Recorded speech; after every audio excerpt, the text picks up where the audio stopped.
கிறிஸ்துவுக்குள் பிரியமானவர்களே, கர்த்தரும் இரட்சகருமாய் இயேசு கிறிஸ்துவின் ஈடின் என்ற நாமத்தினாலே உங்கள் யாவருக்கும் என் அன்பின் வாழ்த்துக்களை தெரிவித்துள்ளேன்.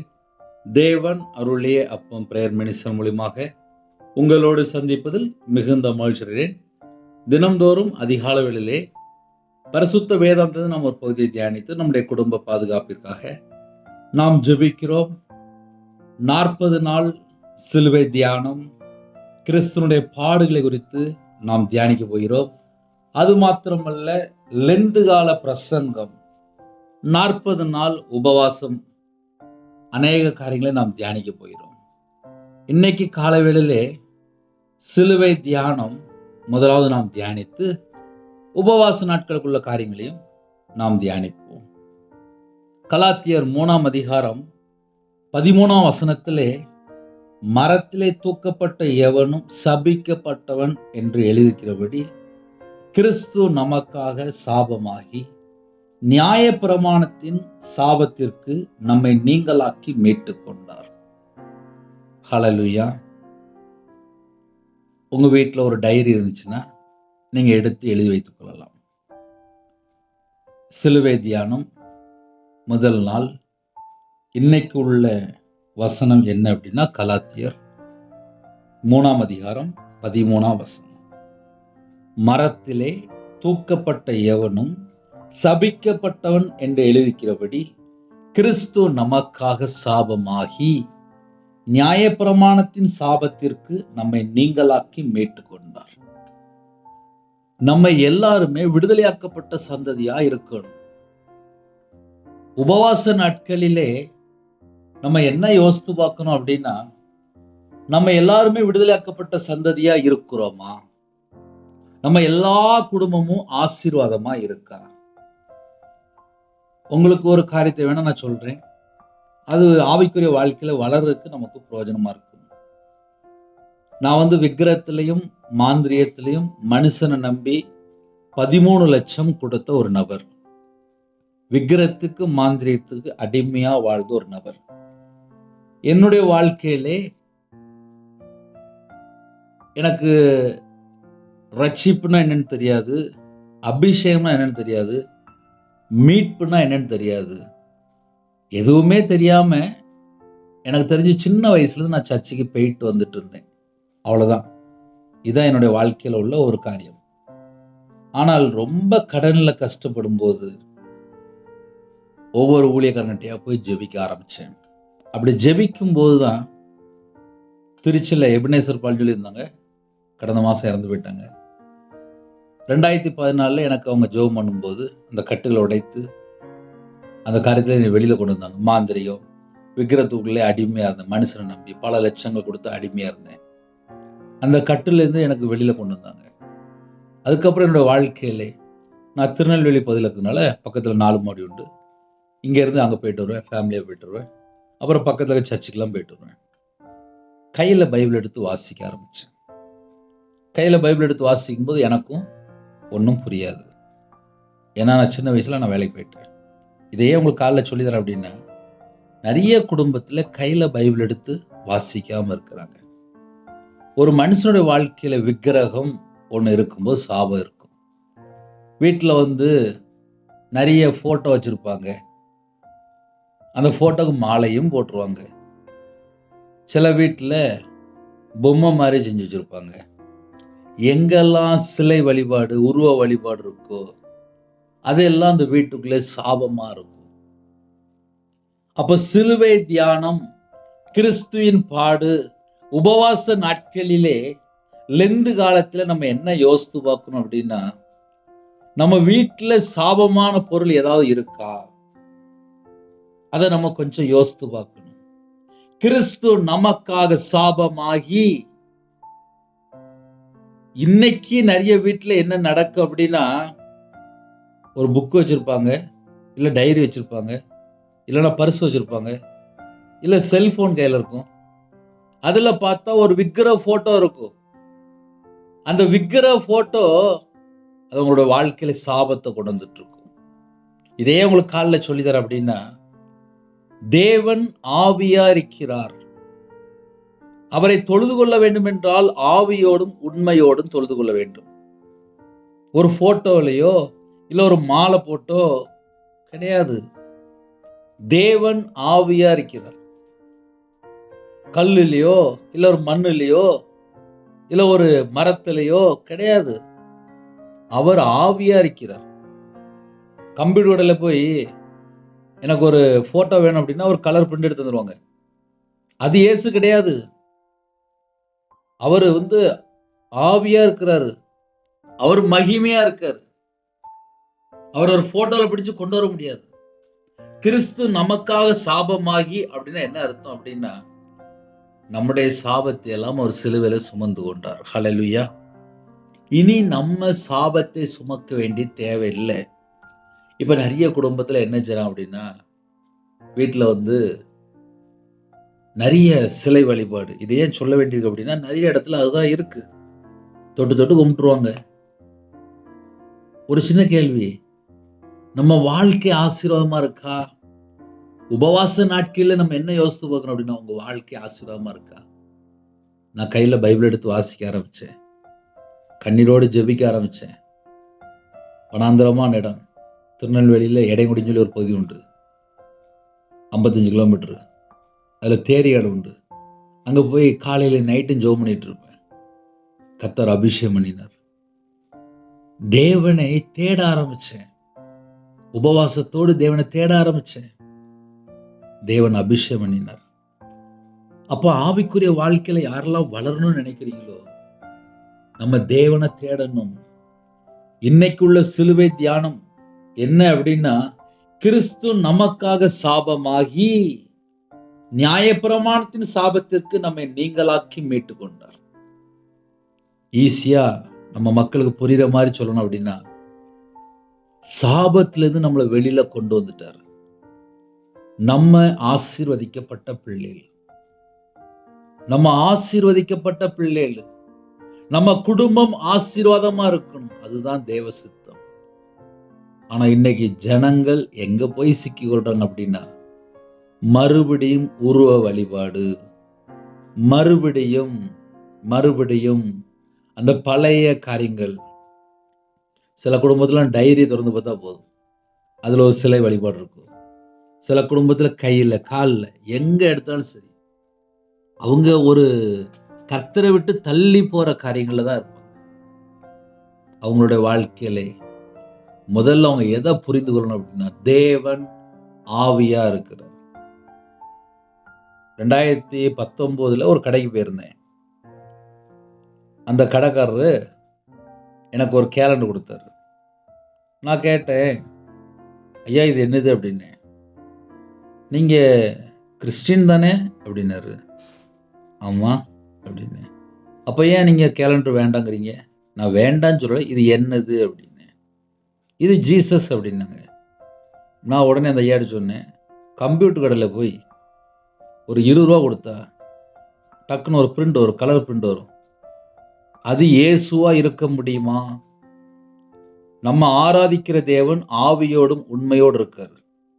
அவர் அந்த போட்டோல கொண்டு வர முடியுமா அப்படின்னு சொல்லி கேட்டேன். அப்ப நீங்க அல்லேலூயாவா அப்படின்னாரு. நீங்க பெந்தேகோஸ்தே சர்ச்சுக்கு போவீங்களா அப்படின்னாரு. அப்படி கேட்டுட்டே இருக்கிறாங்க. நான் உடனே சொன்னேன், அண்ணே நம்ம தலையில எத்தனையோ நரம்பு இருக்குண்ணே. உலகத்துல 800 கோடி ஜனங்கள் இருக்காங்க. 800 கோடி ஜனங்களுக்கும் தலையில நிறைய நரம்பு ஓடிட்டு இருக்கு. மில்லியன் கணக்குல இருக்கு. இது அவ்வளத்தையும் உருவாக்குற ஒரு தேவனை இந்த போட்டோல பிடிச்சு கொண்டு வர முடியுமா? எப்படி கொண்டு வர முடியும் அப்படின்னு சொல்லி கேட்டேன். அவர் என்னை அப்படியே பார்த்துட்டு இருந்தாரு. தேவன் ஆவியா இருக்கிறாரு. அவரை தொழுது கொள்கிறவர்கள் ஆவியோடும் உண்மையோடும் தொழுது கொள்ள வேண்டும். இயேசு கிறிஸ்து நமக்காக ஜீவ பலியானார். நம்முடைய பாவம், நம்முடைய அக்கிரமம், நம்முடைய தலைமுறை சாவு எல்லாவற்றையும் தாமே சிலுவையில் சுமந்தார் என்று எழுதப்பட்டிருக்கு. நம்ம ஆசீர்வதிக்கப்பட்ட பிள்ளைகளா இருக்கணும். அப்ப இன்னைக்குள்ள சிலுவை தியானம் என்ன அப்படின்னா, கிறிஸ்து நமக்காக சாபமானார், நம்மளை மீட்டு கொண்டார். மோசே மூலியமாக 10 கட்டளை. அந்த 10 கட்டளைய நிறைவேற்றி முடித்தார். நியாயப்பிரமாணத்தை நிறைவேற்றவே இயேசு கிறிஸ்து இந்த பூமியில வந்தார். நம்ம எல்லாருடைய சாபத்தையும் தாமே சிலுவையில் சுமந்து கொண்டார். அப்ப இன்னைக்குள்ள சிலுவை தியானம், கிறிஸ்துனுடைய பாடு நமக்கு எதை கற்று தருகிறது அப்படின்னா, எனக்கும் தேவனுக்கும் நடுவுல ஒரு விக்கிரக வழிபாடு இருக்கக்கூடாது. நான் ஜீவனுள்ள தேவனே நான் தேடுறேன். அதுதான் நான் என்னை பத்தி நான் உங்களுக்கு சொன்னேன். நான் விக்கிரக வழிபாடுலயும் இருந்திருக்கேன். நான் மாந்திரியத்துக்கும் பணம் கொடுத்துருக்கேன். மனுஷனை நம்பியே போயிருக்கேன். ஜாதகம் பார்த்துருக்கேன், நியூமராலஜி பார்த்துருக்கேன், நேரம் பார்த்துருக்கேன், நாள் பார்த்துருக்கேன், எல்லாம் பார்த்துருக்கேன். பூ வாங்கி கொடுத்துருக்கேன், எல்லாம் செஞ்சுருக்கேன். நான் வியாபாரத்தில் இருக்கும்போது கண்ணாடி கிளாஸில் ஒரு எலுமிச்சை பழம் வச்சுருப்பேன், தண்ணி ஊற்றி. அடுத்த நாள் மாற்றிடுவேன். கடையில் கத்தாழை தொங்கிட்டுருந்தேன். எங்கள் அப்பா செத்த ஃபோட்டோ வச்சுருந்தேன். ஆனால் 55 லட்ச ரூபா கடனில் நஷ்டப்பட்டு ஊரை விட்டு போயிட்டேன். எல்லாம் விற்று எல்லாம் நஷ்டம், நடுரோட்டுக்கு வந்துட்டேன். கையில் பைபிள் எடுத்து வாசிக்க ஆரம்பித்தேன். தேவனை தேட ஆரம்பித்தேன். மனம் திரும்ப ஆரம்பித்தேன். பாவ மன்னிப்பு எனக்கு வேணும், என் பாவத்தை மன்னிங்க. நான் விக்கிரத்துக்குள்ளேயும் மாந்திரியத்துக்கும் துன்மார்க்கனும் வாழ்ந்துட்டேன், என் பாவத்தை மன்னிங்கன்னு சொல்லி 2016 40 நாள் பாஸ்டிங் இருந்தேன். அந்த 40 நாள் பாஸ்டிங் இருக்கும்போது அழகா ஒரு 20 நாளில் தேவன் அபிஷேகம் பண்ணினார், சாவி கொடுத்தாரு. அன்னைக்கு தான் ஊழியத்துக்கு முதல் நாள் நான் கிளம்புறேன். கரெக்டாக அபிஷேகம் பண்ணி என்னைய தேவன் அழகாக அற்புதமாக வழி நடத்தினார். 40 நாள் உபவாசம், நானும் என் மனைவி உபவாசம் இருந்தோம். இதை ஏன் இன்னைக்கு சொல்கிறேன் அப்படின்னா, நான் விக்கிரத்துக்கும் கொடுத்துருக்கேன், நான் மாந்திரியத்துக்கும் கொடுத்துருக்கேன்.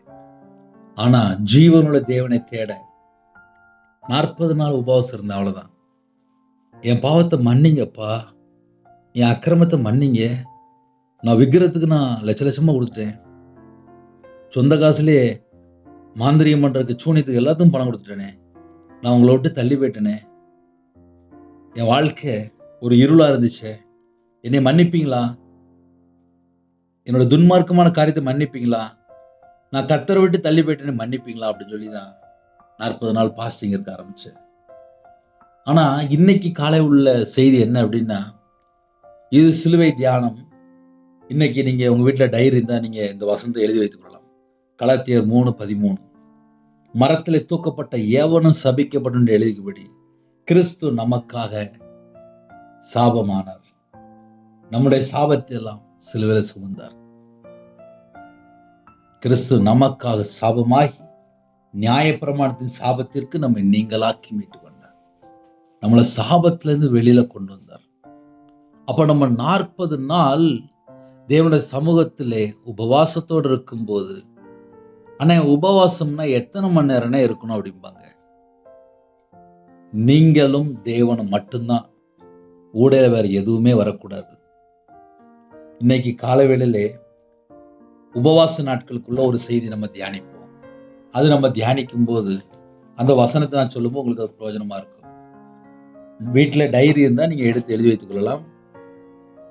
சிலுவை தியானம் கலாத்தியர் 3:13. உபவாச நாட்களுக்குள்ள செய்தி உபாகமம் 9ஆம் அதிகாரம் 18-19 ஆகிய வசனங்களிலே எழுதப்பட்டிருக்கு.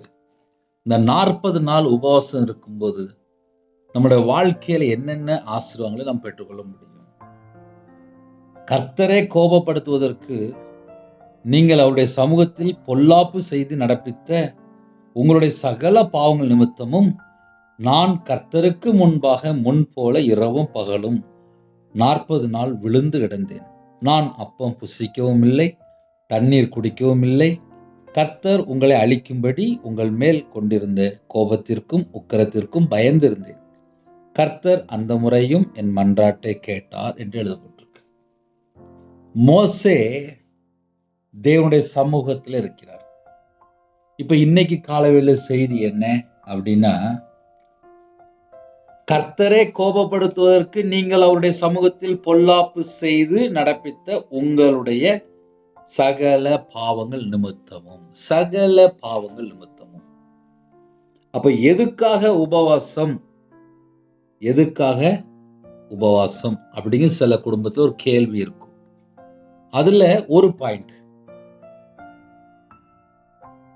உங்களுடைய சகல பாவங்கள் நிமித்தம். இப்ப அதை நான் என் மெத்தட்ல சொல்றேன், ஈஸியா இருக்கும். நான் 40 நாள் உபவாசம் இருக்கும்போது ஒரு பக்கம் ஊழியம் பண்ணணும்னு சொல்லி நான் பாஸ்டிங் போட்டேன். நான் கர்த்தருக்காக ஊழியம் செய்யணும், என் கை பரலோகத்துக்காக வேலை பார்க்கணும், குடும்பமா நான் பரலோகத்துக்காக வேலை பார்க்கணும்னு சொல்லி பாஸ்டிங் போட்டேன். அதே நேரத்தில் என் பாவத்தை மன்னிங்க, என் அக்கிரமத்தை மன்னிங்க, நான் கர்த்தரை விட்டு தள்ளி போயிட்டேன். இதுதான் என்னுடைய அந்த 2016 உள்ள ஜெபம். அப்போ அதில் என்ன இருக்கு அர்த்தம் அப்படின்னா, நான் கர்த்தரை விட்டு தள்ளி போயிட்டேன், அதனால என் வாழ்க்கையில சாபம் வந்துச்சு, வியாதி வந்துச்சு, கடன் வந்துச்சு, லட்ச லட்சமா கடன், நிந்தைகள், அவமானங்கள், கண்ணீர் எல்லாம் உள்ள வந்துச்சு. அப்ப நான் தேவனுடைய சமூகத்துல காத்திருந்து ஜெபிக்கும் போது, என் பாவத்தை மன்னிங்க, என் பாவத்தை மன்னிங்க, என் பாவத்தை மன்னிங்க, என் பாவத்தை மன்னிங்க, என் பாவத்தை மன்னிங்க, என் அக்கிரமத்தை மன்னிங்க, நான் கர்த்தர் பிரியமில்லாம வாழ்ந்துட்டேன், துன்மார்க்கமான காரியத்தை மன்னிங்க, மன்னிங்க, மன்னிங்க, அப்படிதான் ஜெபிக்க ஆரம்பிச்சேன். அதையே நான் உங்களுக்கு அப்படியே சொல்லித்தரேன் அப்படின்னா, இன்னும் கூட எத்தனையோ குடும்பத்துல கையில பைபிள் எடுத்து வாசிக்காம இருக்கிறாங்க, சர்ச்சுக்கு போகாம இருக்கிறாங்க, தேவனை தேடாம இருக்கிறாங்க. இப்போ அந்த கடைசி காலத்துல என்ன நடக்கு அப்படின்னா, கையில பைபிள் எடுத்து வாசிக்க மாட்டேங்காங்க, கேட்டா நேரம் இல்லை அப்படிங்கிறாங்க. சரி, அப்படி என்னதான் பண்ணாங்கன்னு சொல்லி கொஞ்சம் திரும்பி பார்த்தா, ஒரு நாளைக்கு ஒரு 8 மணி நேரம் செல்போன் கையில வச்சிருக்கிறாங்க. 8 மணி நேரம் பார்க்கவும் செய்யறாங்க.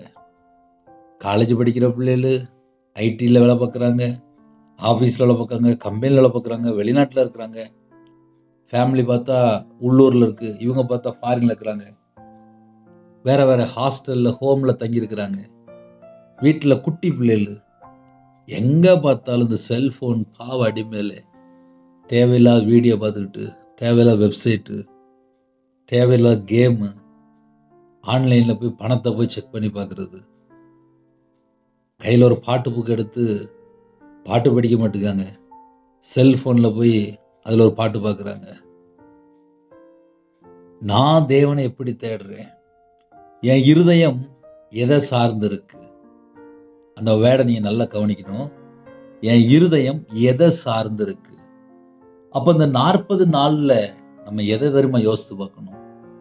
என் இருதயம் உலகத்தோடு இருக்கா, இல்லை என் இருதயம் பரலோகத்துக்கு நேராக இருக்கா? அப்போ உபவாச நாட்களிலே நம்ம என்ன யோசித்து பார்க்கணும் அப்படின்னா, என் இருதயம் பரலோகத்தோட கனெக்டிங்ல இருக்கணும். என் இருதயம் பரலோகத்தோட கனெக்டிங்ல இருந்துச்சு அப்படின்னா பிளெஸ்ஸிங். என் இருதயம் தேவனோடு இருந்துச்சு அப்படின்னா ஆசீர்வாதம். மோசே அழகா சொல்கிறார், கர்த்தர் அந்த முறையும் என் மன்றாட்டை கேட்டார், என் ஜெபத்தை கேட்டார். இதெல்லாம் எப்போ? என் இருதயம் கர்த்தர் பக்கம் சார்ந்திருந்தால் நமக்கு எல்லாமே புரியும். இன்னைக்கு ஏன் நிறைய குடும்பத்துல புரிய மாட்டுக்கு, ஏன் ஆவியில வளர முடியல அப்படின்னா, என் இருதயம் உலகத்தோடு வேற கனெக்டிங்ல இருக்கா? கேட்டா ஃப்ரெண்டும்பாங்க, இல்லைன்னா நான் ரொம்ப வருஷம் அவன்கிட்ட பழகிட்டு இருக்கேன் அப்படிம்பாங்க, இல்லைன்னா எனக்கு அவங்க தான் ரொம்ப பிடிக்கும் அப்படிம்பாங்க. அப்படின்னா என்ன பிரதர் அர்த்தம் அப்படின்னா, என் இருதயம் இந்த உலகத்தோட ஒட்டி இருக்கு, என் இருதயம் இந்த உலகத்தோட சார்ந்து இருக்கு. நான் தேவனோட கனெக்டிங் ஆகணும் அப்படின்னா என் இருதயம் இந்த உலகத்துக்குள்ள காரியத்துல எதுலையுமே இருக்கக்கூடாது. இப்ப நிறைய குடும்பத்துல என்ன இருக்கு அப்படின்னா, அவங்க வீட்டுல பிரச்சனையை மட்டும்தான் இருதயத்துல கொண்டு போய் வச்சிருப்பாங்க. அவங்களுக்கு ஒரு 10 லட்ச ரூபா கடன் இருக்கும், இல்ல ஒரு 20 லட்ச ரூபா கடன் இருக்கும், இல்ல குடும்பத்துல கணவர் சரியில்லாம இருப்பாங்க, பிள்ளை சரியில்லாம இருக்கும், ஏதாவது ஒரு சின்ன சின்ன பிரச்சனை நடக்கும். இதை மட்டும்தான் இதயத்துல வச்சுட்டு புலம்பிக்கிட்டே இருப்பாங்க. ஒரு மனுஷன் தேவனோடு பேசணும் அப்படின்னா ஏன் உபவாச நாட்கள், ஏன் லெந்து காலம்? அப்படி நம்ம ஒரு சின்ன லைட்டா யோசித்து பார்ப்போமே. பழைய ஏற்பாட்டிலே மோசே தேவனுடைய சமூகத்திலே விழுந்து கிடந்தாரு, மன்றாடி ஜெபிச்சாரு. இன்னைக்கு நம்ம என்ன செய்ய போறோம் அப்படின்னா, எனக்கும் தேவனுக்கும் நடுவுல என்னெல்லாம் இருக்கு, அதை முதல்ல கண்டுபிடிக்கணும். சிலுவை தியானம் அப்படின்னா அவர் சிலுவையில நமக்கு எதெல்லாம் செய்து முடித்தார், அவர் நமக்கு சிலுவையில என்னெல்லாம் செஞ்சு முடிச்சாரு, அதனால நம்முடைய வாழ்க்கையில என்னெல்லாம் பிளெஸிங், எதெல்லாம் நம்ம அந்த ஆசீர்வாதத்தை எப்படி பெற்றுக்கொள்றோம், அப்ப அது எல்லாம் தான் 40 நாள்ல நம்ம தியானிக்க போறோம். மோசே எதுக்காக கர்த்தருடைய சமூகத்துல 40 நாள் இரவும் பகலும் விழுந்து கிடந்தார் அப்படின்னு சொல்லி பார்க்கும்போது, ஜனங்கள் எத்தனையோ பொல்லாத காரியங்கள், விக்கிரத்துக்குள்ள போயிட்டாங்க, விபச்சாரத்துக்குள்ள போயிட்டாங்க, முறுமுறுக்குறாங்க, எல்லாம் நடக்குது. கன்றுக்குட்டியை செஞ்சு வச்சுட்டு நிர்வாணமா இருக்கிறாங்க, எல்லாம் நடக்குது. தேவன் கோபப்பட்டுட்டாரு. மோசே மறுபடியும் நேரா 40 நாள் மலைக்கு ஏறுறாரு. தேவனுடைய சமூகத்துல விழுந்து கிடக்கிறாரு. இப்ப இன்னைக்கு நமக்கு என்ன பொசிஷன், என்ன செய்தி அப்படின்னா, என் இருதயம் கர்த்தரை விட்டு எந்த அளவுக்கு தள்ளி போய் இருக்கு, இதை நான் கொஞ்சம் யோசிக்கணும். ஏன்னா 24 மணி நேரம் நான் அந்த பூமியில தான் வாழ்றேன். குடும்பத்துக்காக எத்தனையோ நேரம் வெளியே போயிட்டு வந்துட்டு இருக்கேன், ஊழியத்துக்காக வெளியே போயிட்டு வந்துட்டு இருக்கேன், இன்னுமாக நிறைய காரியங்கள் சொல்லிட்டே போகலாம். 24 மணி நேரம் என் இருதயம் பரலோகத்தோடு கனெக்டிங்ல இருக்கா, இதை கொஞ்சம் நான் என்னைய பத்தி நான் யோசித்து பார்ப்பேன். அதே போல நீங்க இருக்கிற நாட்டிலே, நீங்க இருக்கிற இடத்திலே, இப்ப இந்த செல்போன் தேவையில்லாம அப்படியே வேற பக்கம் அப்படியே கூப்பிட்டுட்டு போகும். ஃப்ரெண்டெல்லாம் இப்ப கூட்டிட்டு போக வேண்டாம், செல்போனே கூட்டிட்டு போயிடும். ஒரு ஊருக்கு வழி கேட்கணும் அப்படின்னா செல்போன்ல மேப்ல தட்டினா போதும், கரெக்டா அந்த வீட்டில் கொண்டு விட்டுருது. நான் ஒரு நாள் ஒரு சர்ச்சில் என்னைய உபவாச மீட்டிங் கூப்பிட்டுருந்தாங்க. கொஞ்சம் எனக்கு அந்த வழி தெரியாது அப்படின்னு அவங்க உடனே எனக்கு ஒரு வாட்ஸ்அப் மூலியமா அந்த ஏரியா லொக்கேஷன் கரெக்டாக எனக்கு அனுப்பி விட்டாங்க. நான் என் ஃபோனில் அந்த மேப் எடுத்து ஆன் பண்ணிட்டு கரெக்டாக போய் சேர்ந்துட்டேன். இதே உங்களுக்கு சொல்லித்தரேன் அப்படின்னா, அந்த அளவுக்கு இன்னைக்கு எல்லா ஸ்பெஷலும் வந்துட்டு, ஆனால் என் இருதயம் பரலோகத்தோடு கனெக்டிங்கில் இருக்கான்னு சொல்லி கேட்டா நிறைய குடும்பத்துக்கு சொல்ல முடியல. என்ன காரணம் அப்படின்னா, அவங்களுக்கு சின்ன சின்ன பிரச்சனை மாதிரி அதை பெருசா வச்சிருப்பாங்க. சின்ன பிரச்சனையா இருக்கும், அதை பெருசா கொண்டு வந்துருவாங்க. குடும்பத்துக்குள்ள யாரெல்லாம் இருக்கிறாங்களோ அதை மட்டுமே யோசிச்சுட்டே இருப்பாங்க. என் கணவர் என்கிட்ட பேச மாட்டேங்காரு, என் பிள்ளை என்கிட்ட பேச மாட்டேங்குது, என் கணவர் இப்படி யோசிக்கிறாரு, அப்படி இருக்காரு, இதை மட்டுமே யோசித்து 24 மணி நேரத்தை காலி பண்ணிடுறாங்க. இந்த உபவாச நாட்கள்ல நம்முடைய ஆவி, ஆத்துமா, சரீரம், சிந்தனை, நினைவு, இதெல்லாம் நம்ம கண்டுபிடிக்கணும். நான் ஆவியில இருக்கிறேனா, நான் மாம்சத்துல இருக்கிறேனா?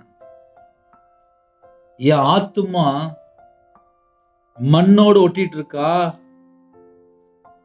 என்னுடைய சிந்தனை உலகத்தோடு இருக்கா, இல்ல பரலோகத்தோடு இருக்கா? என் சரீரம் தேவனுக்கு பிரியமானபடி இருக்கா? நீங்களே தேவனுடைய ஆலயம் என்று எழுதப்பட்டிருக்கு. அப்ப என்னுடைய இருதயத்துக்குள்ளே இந்த உலகத்துக்குள்ள காரியம் இருக்கா?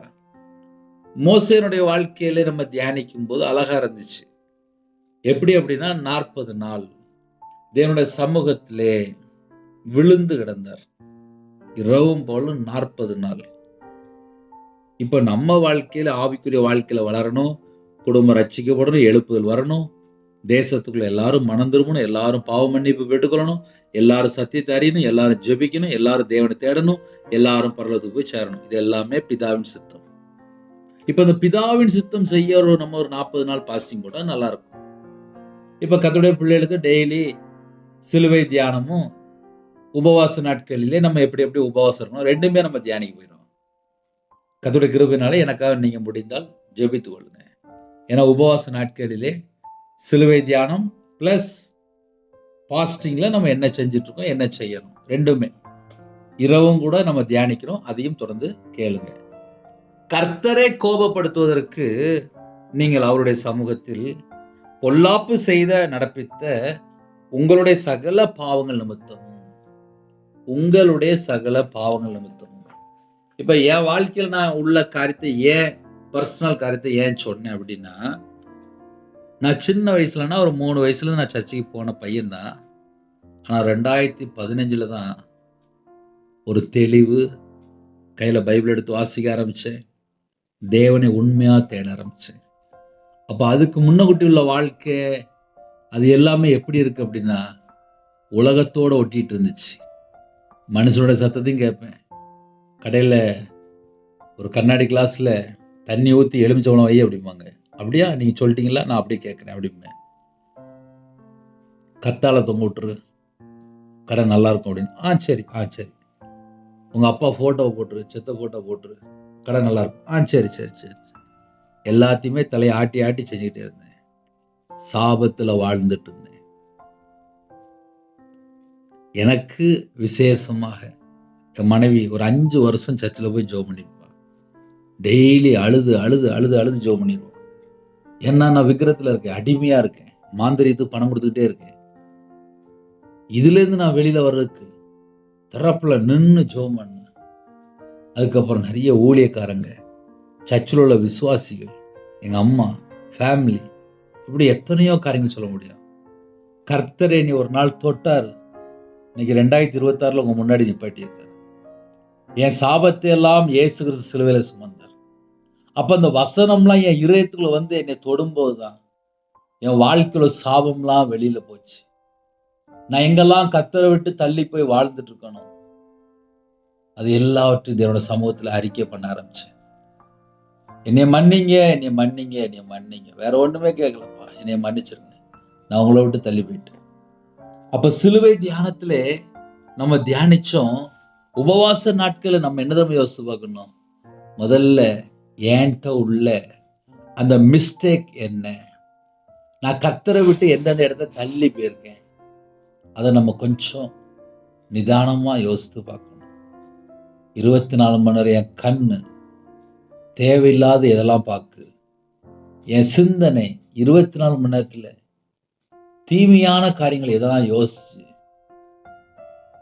இல்ல அருவருப்பான காரியத்தை யோசிச்சா, இல்ல பொல்லாத காரியத்தை யோசிச்சா, என் இருதயத்துக்குள்ளே பொல்லாத காரியம் ஏதாவது இருக்கா, நான் எங்கேயாவது கர்த்தரை விட்டு தள்ளி போயிருக்கேனா, நான் தேவனுக்கு பிரியமில்லாத இடத்துக்கு எங்கேயாவது போயிருக்கிறேனா, இப்படி யோசித்து பார்க்கணும் முதல்ல. என்ன நம்மை நாம் ஆராய்ந்து பார்க்கணும். அப்ப சிலுவை தியானம் பிளஸ் உபவாச நாட்களிலே லெந்து காலத்திலே நம்மை நாம் ஆராய்ந்து, எனக்காக தானப்பா சாபமா நீங்க, என் சாபத்தையெல்லாம் சிலுவையில் சுமந்தீங்களே, உண்மை அழைக்கிறோம்ப்பா, எனக்கு ஒரு விடுதலை தாங்கப்பா, என் வாழ்க்கையில எனக்கு ஒரு விடுதலை தாங்கப்பா, எனக்கு ஒரு விடுதலை தாங்கப்பா. நான் கர்த்தருக்கு முன்பாக முன் போல இரவும் பகலும் 40 நாள் விழுந்து கிடந்தேன். அந்த 40 நாளும் விழுந்து கிடக்கும் போது, ஒருவேளை நீங்க யாராவது புதுசாக இணைந்திருந்தால், அண்ணே நான் காலையிலே வேலைக்கு போயிடுவேனே, நான் எப்படி பாஸ்டிங் போட முடியும், அப்போ வேலையில் இருக்கும்போது பாஸ்டிங்ல இருக்கணுமா அப்படிம்பாங்க. அப்படி கிடையாது. உங்க இருதயம் தேவனோடு எப்போ இருக்க போது அந்த டைம் தான் பாஸ்டிங் இருக்கணும். நான் காலையில் வண்டி ஓட்டுறேன், நான் காலையில ஒரு 7 மணிக்கு நான் வேலைக்கு போயிடுவேன் அப்படின்னா காலையில் பாஸ்டிங் இருக்காதீங்க. உலகத்துக்குள்ள போகும்போது பாஸ்டிங் இருக்க வேண்டாம். நைட்டு ஒரு வேளை சீக்கிரமாக வீட்டுக்கு வந்துட்டீங்க, நான் நைட் நேரத்தில் வீட்டில் இருப்பேன், ஒரு 3 மணி நேரம் 4 மணி நேரம் டைம் இருக்கும், நான் 7 மணிக்கு வந்துடுவேன், நான் 11 மணிக்கு தான் தூங்குவேன், அதில் ஒரு 3 மணி நேரம் பாஸ்டிங் போட்டு அப்போ ஜெபம் பண்ணுங்க, அப்போ கையில் பைபிள் எடுத்து வாசிங்க, அப்போ வேதத்தை தியானிங்க, தேவனுக்கு நன்றி சொல்லுங்க. எந்த காரியத்துக்காக நீங்கள் இருக்க போறீங்களோ தேவனோட சமூகத்தில் முதல்ல சொல்லிடுங்க. அப்பா, ஆவிக்குரிய வாழ்க்கையில் நான் விழுந்து போயிருக்கேன், நான் இன்னும் பரிசுத்தாவை பெற்றுக்கொள்ள, எனக்கு இன்னும் அந்நிய பாசை கிடைக்கல, என்கிட்ட இத்தனை மிஸ்டேக்னு சொல்லி எல்லாம் சொல்லி கேளுங்க. தேவனோட சமூகத்தில் சொல்லி கேளுங்க, தேவன் தருவார். உங்களுக்கு என்ன வேணுமோ தேவனுக்கு தெரியும். நீங்க தேவனோட சமூகத்தில் உட்கார்ந்து இருக்கும்போது தேவனோட வார்த்தையை பெற்றுக்கொள்ள முடியும். அதனால கர்த்தருடைய பிள்ளைகள் சந்தோஷமா இருக்கலாம். சரி, உபவாச நாட்களிலே நிறைய தாய்மார்கள் வீட்டில் இருப்பாங்க. யாரெல்லாம் வீட்டில் இருக்கிறீங்களோ, காலையில் எல்லாரும் வெளியில் போனதுக்கப்புறம் ஒரு 3 மணி நேரம், அந்த 3 மணி நேரம் செல்ஃபோனை பார்க்காதீங்க. ஒரு பாட்டு புக்கு, தண்ணி, பைபிளு, ஒரு ரூமில் போய் அழகாக அமைதியாக ஸ்தோத்திர பலி செலுத்துங்க, தேவனை தேடுங்க, உண்மையாக ஜெபம் பண்ணுங்க. 1/2 மணி நேரம் முழங்கால் நின்னா கூட அந்த 1/2 மணி நேரம் உலகத்தில் எதையுமே யோசிக்கக்கூடாது. தேவனை மாத்திரம் முன்னாடி கொண்டு வாங்க. அப்பா, உபவாச நாட்கள் எனக்கு ஆசீர்வதித்தாங்கப்பா. நல்ல பைபிள் வாசிக்கணும். இந்த 40 நாளில் முழு பைபிளை வாசித்து முடிக்கலாம். தேவனுடைய சமூகத்தில் காத்திருக்கலாம். வீட்டிலே இருப்பாங்க சில தாய்மார்கள். அப்போ நீங்கள் சில தீர்மானங்கள் எடுக்கலாம். சில குடும்பத்தில் கறி சாப்பிட மாட்டேன், நான் உண்டியலில் பணம் போட்டுருவேன். நிறைய குடும்பத்தில் நிறைய மெத்தடில் இருப்பாங்க. உங்கள் இருதயம் முதல்ல தேவனோடு இருக்கா? ஏன்னா 40 நாள் உண்டியலில் காணிக்க போட்டுட்டு கறி சாப்பிட மாட்டேன்னு சொல்லிட்டு ஊருக்குள்ளே கிளம்பி போயிடுவாங்க. அங்கே போய் தேவையில்லாம வீண் கதை, அங்கே போய் தேவையில்லாமல் ஏதாவது பேசிகிட்டு இருப்பாங்க. அப்படி வேண்டாம். இந்த 40 நாளும் உண்மையா உண்மையா உண்மையா உண்மையா, அதான் முக்கியம். உண்மை. தேவனோட சமூகத்திலே நான் எவ்வளோ நேரம் இருக்கேன், பரலோகம் பார்த்துட்டு இருக்கோம். அதனால் காலை வேளையில் யாரெல்லாம் இணைந்துக்கிறீங்களோ, இன்னைக்கு காலையில் வேலைக்கு போகிறீங்களா, வேலைக்கு போயிட்டு வாங்க. நைட்டு வீட்டில் இருப்பீங்களா, அந்த டயத்தை செட் பண்ணுங்க. இல்லை நான் பகலில் வீட்டில் இருக்கேன், பகலில் நேரத்தை செட் பண்ணுங்க. இல்லை நான் 31 நாள் நான் வீட்டில் தான் இருக்கேன், எனக்கு டைம் இருக்குது, கூட டைம் இருங்க.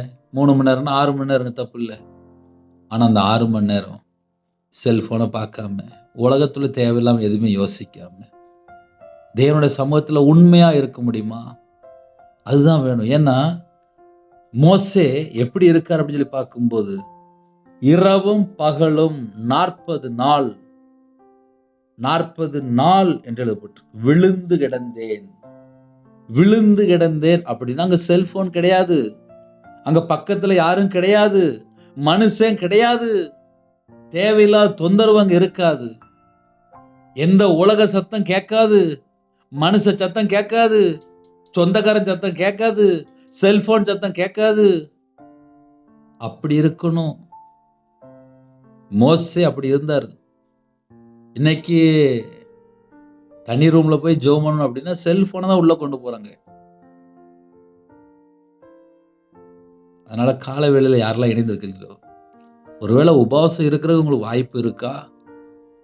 என்னுடைய சமூகத்திலே செல்போன் இல்லாம, ஏன் செல்போன் இல்லாமன்னா செல்போனை கொண்டுட்டு போய் உட்காந்துருப்பாங்க, ஜெபம் பண்ணிட்டு இருப்பாங்க, டக்குன்னு ஒரு மெசேஜ் வரும், மறுபடியும் கையில செல்போன் எடுத்து பார்த்துட்டு இருப்பாங்க. அதெல்லாம் வேண்டாம். உண்மையா இருங்க.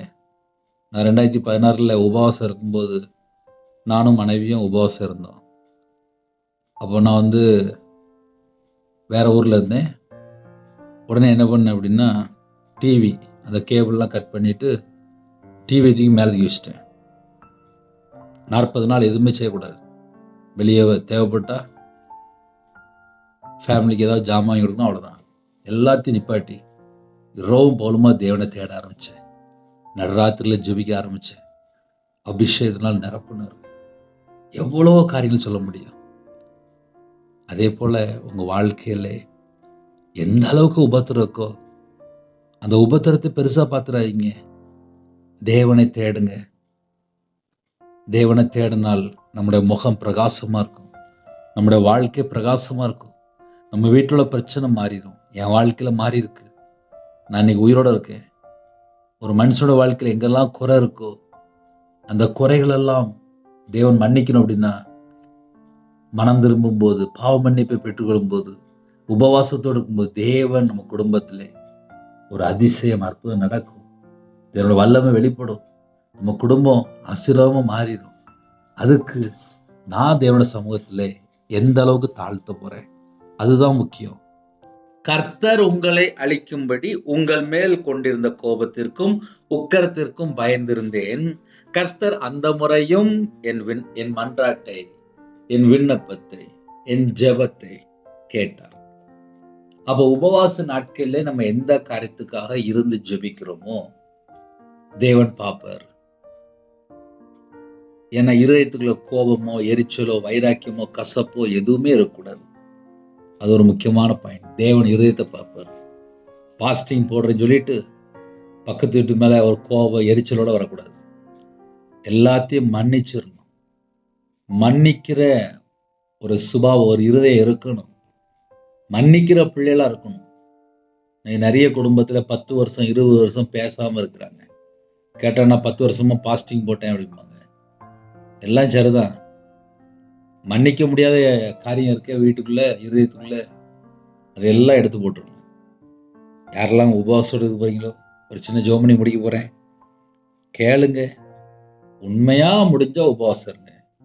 சிலுவை தியானம், கிறிஸ்துனுடைய பாடு, லென்த்து காலத்தில் எப்படிலாம் உபவாசம் இருக்கணும், எந்தெந்த பகுதியிலே நம்ம இன்னும் தேவன் பக்கம் மனம் திரும்ப வேண்டியது எல்லாமே பேசிகிட்டு இருக்கோம். தொடர்ந்து கேளுங்க. சின்ன ஜோமனி முடிப்போமா? கண்களை மூடி நாம் ஜெபம் செய்வோம். அன்பின் கர்த்தாவே, நன்றியோடு துதிக்கிறோம்ப்பா. உபவாச நாட்களிலே யாரெல்லாம் இணைந்திருக்காங்களோ பிள்ளைகளோட வாழ்க்கையிலே ஆசீர்வாதத்தை பெற்றுக்கொள்ளணும். எங்கள் வாழ்க்கையில் எங்கெல்லாம் குறை இருக்கோ அந்த குறைகளை கர்த்தர் மன்னிக்கணும். இந்த வருஷம் 40 நாள் உபவாசம் இருக்க எங்களுக்கு தேவன் தான்ப்பா பலன் தர முடியும். மனுஷனால முடியாதுப்பா. நீங்கள் எங்கள் கூட இருந்தால் அது ஆசீர்வாதமாக இருக்கும். எங்கள் கூட இருப்பீங்களாப்பா? உபவாச நாட்களில் எங்கள் கூட இருக்கணும்ப்பா. என்னோட வாழ்க்கையில் எங்கெல்லாம் கர்த்தரை விட்டு தள்ளி போன காரியம் இருக்கோ அது எல்லாவற்றையும் கர்த்தர் வெளிப்படுத்துங்க. எங்களுக்காக தான்ப்பா நீங்கள் சிலுவையில் சாபமாகி எங்களை மீட்டு கொண்டீங்கப்பா. உம்முடைய பாதத்தில் வந்து நிற்கிறோம். இணைந்திருக்கிற எல்லா குடும்பத்தையும் கர்த்தர் வேலை அடைத்து ஆசுடிங்க. பிறந்த நாள், திருமண நாள் யாரெல்லாம் கொண்டாடுறாங்களோ கர்த்தர் 1000 தலைமுறைக்கு ஆசுடிங்க. கற்பத்தினியாக ஜெபிக்கிறோங்க, கர்த்தர் மனம் இறங்கி ஆசுடிங்க. யாரெல்லாம் மாசமாக்கங்களோ, டெலிவரி போகிறாங்களோ எல்லா குடும்பத்தையும் கர்த்தர் ஆசீர்வதிங்க. திருமணத்துக்கு ஆயத்தமாக இருக்காங்க, ஏற்ற துணையை தாங்க. படிக்கிற பிள்ளைகள் உடைய பாதத்தில் அப்படிங்கிறோம், கர்த்தர் ஆசீர்வதிங்க. திருமணம் முடிந்ததுக்கப்புறம் எங்கெல்லாம் வேதனை, கண்ணீர், குறைகள், குற்றங்கள் இருக்கோ எல்லாவற்றையும் மன்னித்து பிள்ளைகளை பரிசுத்தப்படுத்தி ஆசீர்வதிங்க. இன்னைக்குள்ள தேவையில கர்த்தர் சந்திங்க. கடன் பிரச்சனை எல்லாவற்றையும் மாற்றித்தாங்க. குடும்பத்தில் எங்கெல்லாம் போராட்டம் இருக்கோ எல்லாவற்றையும் கர்த்தர் மாற்றி ஆசீர்வதிங்க. காலை வேளையிலே நிறைய குடும்பத்தில் பஸ்ஸில் போகிறாங்க, காரில் போகிறாங்க, ட்ரெயினில் போகிறாங்க, ஃப்ளைட்டில் போகிறாங்க. அப்பா எத்தனையோ இடத்துல வேலை பார்க்குறாங்க. எல்லாரையும் உடைய பாதத்தில் அர்ப்பணிக்கிறோம். சொந்தமாக வியாபாரம் பார்க்குறாங்க, விவசாயம் பார்க்குறாங்க, எல்லாரையும் உடைய பாதத்தில் அர்ப்பணிக்கிறோம். சிஎம் உடைய பாதத்தில் அர்ப்பணிக்கிறோம்ப்பா. எல்லா தேசத்தில் ஜனங்களையும் கர்த்தர் வேலை அடைத்து ஆசீர்வதிங்க. அப்பிரயோஜனமான ஊழியக்காரன்ப்பா சிலுவை தியானத்தை தியானிக்க கர்த்தர் கிருபை செய்யுங்க. அது மாத்திரமல்ல உபவாச நாட்கள்லேயே அப்போ அவங்க பிள்ளைகளுக்கு ஆசீர்வாதமாக இருக்கணும்ப்பா. இரவும் பகலுமா ஜெபிக்க எங்களுக்கு கிருபை செய்யுங்கப்பா. தேவையில்லாமல் செல்ஃபோனோ தேவையில்லை எந்த ஒரு காரியத்திலையும் போய் நாங்கள் சிக்கிக்கொள்ளக்கூடாது. கர்த்தர் வேலடைங்கி இணைந்திருக்க எல்லா குடும்பத்தையும் கர்த்தர் வேலடைத்து ஆசுடுங்க. சரீரத்தில் பலவீனத்தோடு படுத்த படுக்கையில், ஹாஸ்பிட்டல், அவசர சிகிச்சையில் எங்கெல்லாம் இருக்கிறாங்களோ உம்முடைய தலைமுள்ள கரத்தினால தொட்டு சுகமாக்கித்தாங்க. இந்த நாளிலும் ஒவ்வொரு குடும்பத்துக்கும் ஜீவனை கட்டிடுங்க. என்னுடைய பலவீனத்தையெல்லாம், என்னுடைய அக்கிரமத்தையெல்லாம், எங்களுடைய தலைமுறை சாபத்தையெல்லாம் சிலுவையில் சுமந்தவரே, எங்களுடைய நோய்கள், எங்களுடைய எல்லாவற்றையும் சிலுவையில் சுமந்தவரே உண்மை அழைக்கிறோம் ராஜா. ஒவ்வொரு குடும்பத்தையும் கர்த்தர் ஆசீர்வதிக்கணும், பரிபூர்ணமாக ஆசீர்வதிங்க. இந்த நாளிலும் ஜெப அபிஷேகம் தாங்க, தியானிக்கிற அபிஷேகம் தாங்க. உங்களுடைய கிருபையால் நிரப்புங்க. குறைகள், குற்றம் எல்லாவற்றையும் மன்னித்து உங்கள் பிள்ளைகளை கல்வாரி அன்பினால் நிரப்பி ஆசீர்வதிங்க. கர்த்தர் கூட இருங்க. உங்க நாம் மட்டும் மேம்படுத்தும். இயேசு கிறிஸ்துவின் பிதாவே ஆமென். தேவனுக்கே மகிமையுள்ளதாக. கர்த்தர் தாமே உங்களை உங்கள் குடும்பத்தின் சகல காரியத்திலும் சம்பூர்ணமா திருப்தியாக கர்த்தர் கொடுத்து ஆசீர்வதிப்பாராக. ஆமென். கர்த்தராகிய இயேசுவின் கிருபையும் பிதாவாகிய அன்பும் பரிசுத்தனோட ஐக்கியமும் இப்பொழுதும் எப்பொழுது சதா காலங்களிலும் நம்ம கொடுப்பதாக. ஆமென். கிறிஸ்துவுக்குள் பிரியமானவர்களே, ஒவ்வொரு நாளும் இணைந்திருங்கள். அதிகாலையில் ஜெபிக்கிறோம், தூங்கும் முன்பா ஜெபிக்கிறோம். ரெண்டையுமே கேளுங்க. கர்த்தர் உங்களோடு பேசுவார். ஹல்லேலூயா. எனக்காக ஜெபித்துக் கொள்ளுங்கள். God bless you.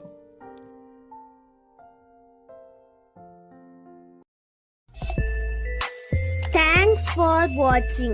Please subscribe our channel. Click the like and share. Click the bell. God bless you.